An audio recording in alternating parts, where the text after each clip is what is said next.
So, what do you think? There's only one. You made it into the first competition. There's only one question. I only have one question. What? If I make it, how much school am I going to miss? You love to go to school, don't you? You Yes. hate missing school. It's over the summer. The second interviews are between June and July. Okay, then I'm good. Anyway, yeah! I wanted to do this for so long.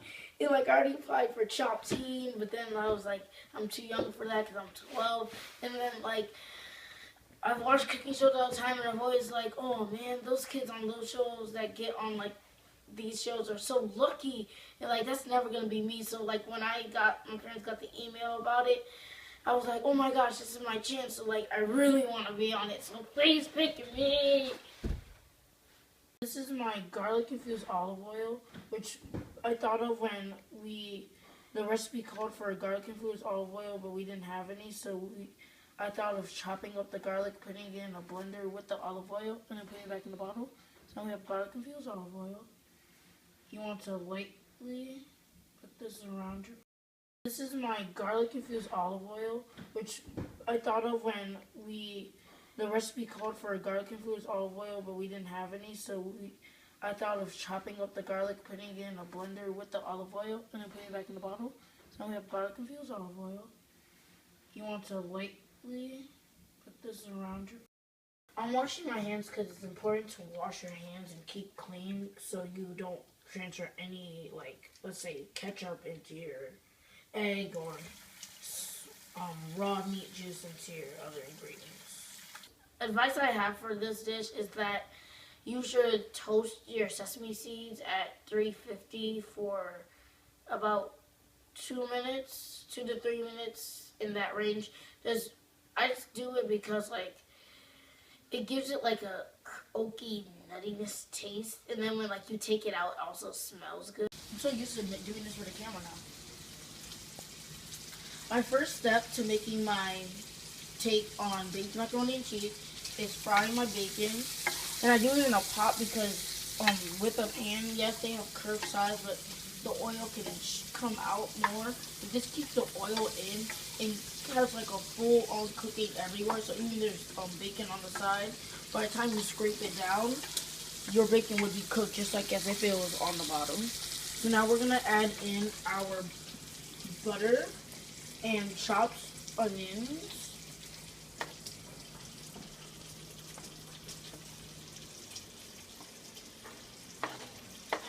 This will cause your pan to stop like sizzling as much, but it's because you're adding in colder ingredients. So I'll put those in.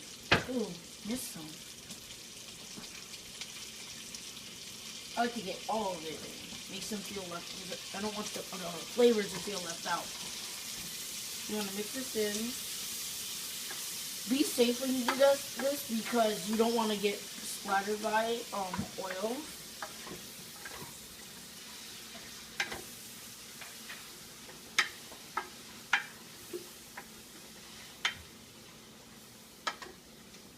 And there you go. That's your first step to making your baked macaroni and cheese sauce by having 2 spoons or tablespoons of butter, about half an onion chopped or diced, and then about 4 pieces of lightly chopped or sliced bacon.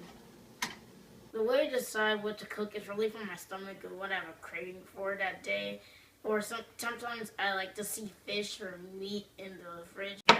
So I'm going to cut some tomatoes for my plating.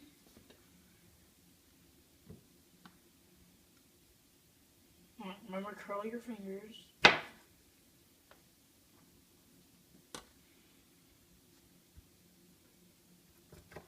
Kind of squirted.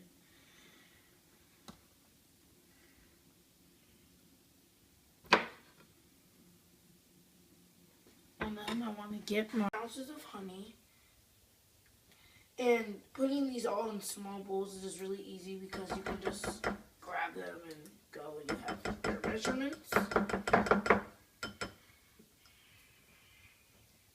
You also need half a teaspoon of salt and 1 teaspoon of garlic powder. I put them together because they're both like salty ingredients. And then you need when I make something, it's like I've created something that tastes good and like other people are gonna taste and like. So it just gives me that kind of hype, and then like putting stuff in, mixing it up, and like the different smells and the different tastes. 'Cause I have to taste to see if it tastes good. Just it seems fun, and then when something comes out of it, I really like it. My dears. But really, my dear, smell it. She's taking pictures of you. Ooh.